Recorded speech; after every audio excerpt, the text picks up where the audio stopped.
Lockdown से पहले गीता के घर का नजारा कुछ ऐसा था कि रोहन ऑफिस जाता था और शिविन स्कूल। जिनके घर से जाने के बाद गीता काम खत्म करके बाकी समय आराम करती थी। लेकिन लॉकडाउन के बाद ऑफिस और स्कूल घर में ही खुल गए और इससे गीता का हाल वो तो आपको देखने में ही मजा आएगा। शिविन, ओ शिविन, महाराज उठने के लिए क्या 21 तोपों की सलामी लेंगे? अरे बिस्तर से बाहर निकल, ऑनलाइन क्लास स्टार्ट होने वाली है। अरे तुम भी हद करती हो, स्पीकर की तरह चिल्लाने की क्या जरूरत है? दिख नहीं रहा मेरी कॉन्फ्रेंस चल रही है। अब कैमरा और स्पीकर ऑन कर रहा हूँ, मुझे कोई शोर नहीं चाहिए। इस पर जैसे ही रोहन लैपटॉप का कैमरा और स्पीकर ऑन करता है तभी कुकर की सीटी बजती है। करा लो अब इसे चुप। लॉकडाउन नहीं हुआ, मेरी मौत का फरमान जारी हो गया। दोनों बाप बेटे ने नाक में दम किया हुआ है।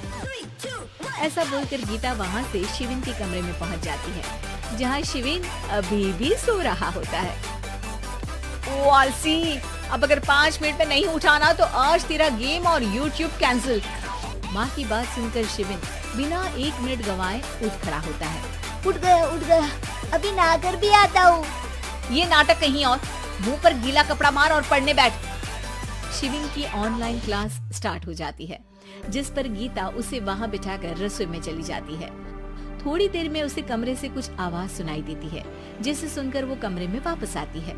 हाय राम, तुझे क्लास अटेंड करने के लिए बोला था, कैमरा ऑफ करके बिस्तर पर नाचने के लिए नहीं बोला था। मम्मी मुझे कुछ समझ नहीं आ रहा, आप बाद में पढ़ा देना ना, वैसे भी अटेंडेंस तो लगी गई है। हाँ बेटा जरूर, बन जा तू, अभी से हम सबका बाप बन जा। अरे नहीं मतलब कहाँ से लाते हो इतना दिमाग, और पढ़ाई करते हुए ये चला कहाँ जाता है? नाइस क्वेश्चन, दिमाग से पूछकर बता दूंगा। शिविन की बातों से परेशान होकर गीता उसे मारने के लिए जैसे ही आगे बढ़ती है तभी वो कमरे से बाहर भाग जाता है। अब शिविन आगे आगे और गीता हाथ में चप्पल पकड़े उसके पीछे पीछे पूरे घर में दोनों घूम रहे होते हैं। इसी बीच वो रोहन के पास पहुंच जाता है और शिविन को मारने वाली चप्पल रोहन के लैपटॉप पर जाकर गिरती है। ओए माँ! मम्मी, अब पापा को चप्पल मार रही हो? वो आज तक के रिपोर्टर, चुपचाप जाकर क्लास अटेंड कर ले, नहीं तो अगली तेरे पीछे लगेगी। इस पर शिविन वहाँ से चला जाता है, जिसके बाद रोहन गीता से कहता है, इस सर्कस के लिए कुछ बोलना चाहोगी? अरे क्या करूं, जब से तुम दोनों घर में रहने लगे हो, घर अपने आप ही सर्कस बन गया है और मैं तुम्हारी नौकर। कभी बेटी को संभालो तो कभी बाप के नखरे उठाओ। इन्हीं सब उथल पुथल में दिन बीतते रहते हैं, जिसमें हर रोज घर के अंदर कुछ नया सियप्पा खड़ा मिलता है, जो ज्यादातर शिविन और रोहन के ऑनलाइन स्कूल और ऑफिस से रिलेटेड ही होता है। एक सुबह, शिविन चल उठ, आज की क्लास जल्दी है। कैमरा ऑफ करके आप अटेंड कर लो। अरे ऐसे छित्तर पड़ेंगे, दादी नानी सब एक साथ याद आ जाएंगी।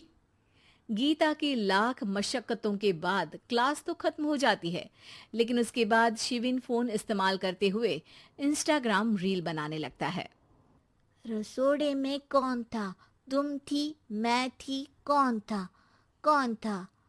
हाँ, मैं गरीब हूँ। अरे ओ गरीब के बेटे, आजा, मैं बनाती हूँ तुझे गरीब। मैं बताती हूँ रसोड़े में कौन था।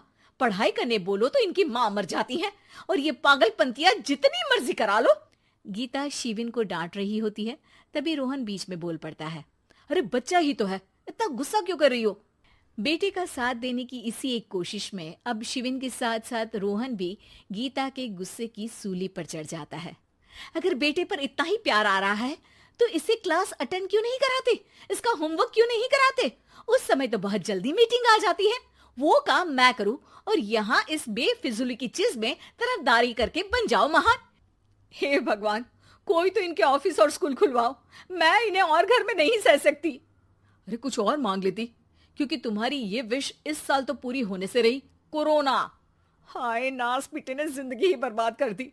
खाए कोई पचाए कोई, कल मुझे चुन चुन कर सबको मेरी बद्दुआ लगेगी। उन्होंने दुनिया का और इन बाप बेटे दोनों ने मेरा जीना मुश्किल कर दिया। गीता वहां से चली जाती है, जिसके बाद रोहन शिविन से कहता है, अरे तुम्हारी मम्मी इतनी भड़की हुई क्यों है? आपकी वजह से पूरा समय घर में रहते हो और उस पर कोई काम कराने की जगह बस ऑर्डर देते रहते हो। अच्छा बेटे, सारा इल्जाम मुझ पर, पूरा दिन तो वो तुम पर ही चिल्लाती है। हाँ, मतलब दोनों का 50-50 है, कुछ करना पड़ेगा। वो कहते ना, make the best out of worst. I have an idea. वैसे तुम्हारी माँ सही कहती है, बहुत जुबान चलाने लगे हो, कम बोला करो। अगली सुबह रोहन और शिविन अपनी गलती को सुधारने के लिए गीता के उठने से पहले घर का आधा काम खत्म कर देते हैं, जिसे देखकर गीता खुश हो जाती है और फिर बाकी बचा काम वो तीनों मिलकर पूरा कर लेते हैं। जिसके बाद अब वो सब मिल बांट कर हर काम में एक दूसरे की मदद करते हुए लॉकडाउन का मजा लेने लगते हैं।